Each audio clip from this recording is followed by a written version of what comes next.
Yeah! Now we're gonna look at Christopher Hitchens' views on the Exodus. Mount Sinai, only to be told is not kosher after all. I'm sorry. Excuse me. We must have more self-respect than that for us, for ourselves and for others. Of course, the stories are fiction. It's a fabrication exposed conclusively by Israeli archaeology. Nothing of the sort ever took place, but suppose we take the metaphor. It's an insult. It's an insult to us. It's an insult to our deepest integrity. No, if we'd believed that perjury, murder, and theft were all right, we wouldn't have got as far as the foot of Mount Sinai or anywhere else. Like the Exodus narrative, which has always been, where's the proof?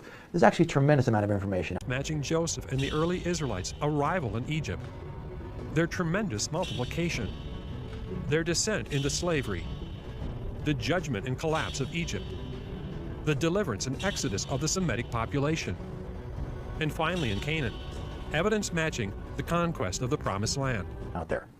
And most interestingly enough, is dealing with someone I met a number of years ago, whose name is Brad Sparks. So he's done more research on this topic of the Exodus than I think anyone else in human history.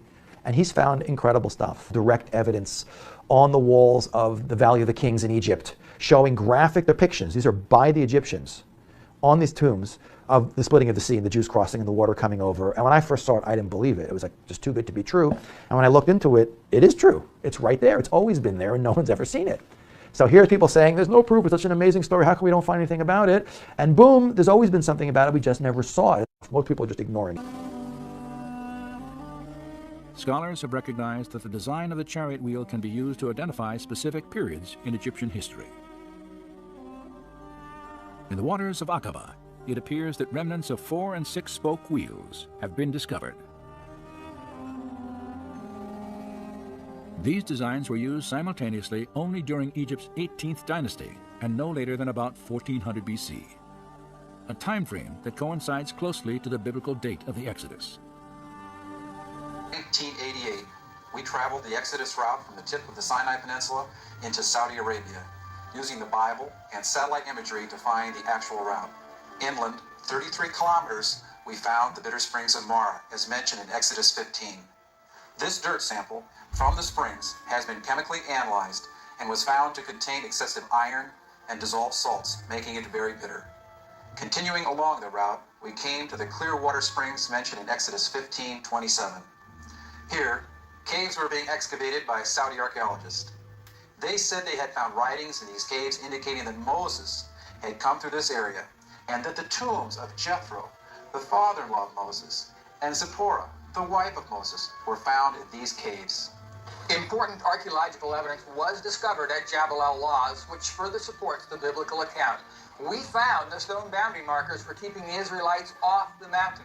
But most startling, we found an 8-foot petroglyph of the Egyptian Apis bull god, and a campground large enough and with enough water for the entire Exodus tribe. To our amazement, we found the top of the mountain to be black, as if the rocks had been burnt, possibly confirming the biblical scripture that the Lord descended upon it in fire and smoke. Which is quite amazing. It's called the Brooklyn Papyrus. And this actually is a list of domestic servants from one estate. We have maybe up to 100 people listed as slaves in Egypt. When we look at those names, 70% of them are Semitic names. And you can literally pick off Israelite names in there. Menachem, Issachar, and Asher, the names of 2 other tribes of Israel.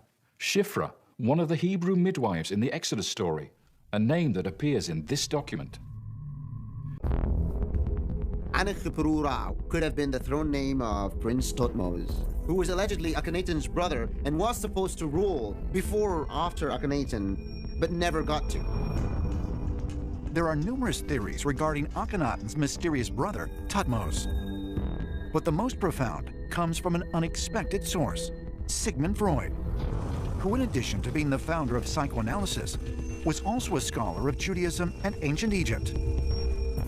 Sigmund Freud, the famous psychoanalyst, in 1939 first suggested that monotheism began with Akhenaten, and he thought that someone in Akhenaten's court, perhaps his brother Thutmosis, could in fact be the historical Moses.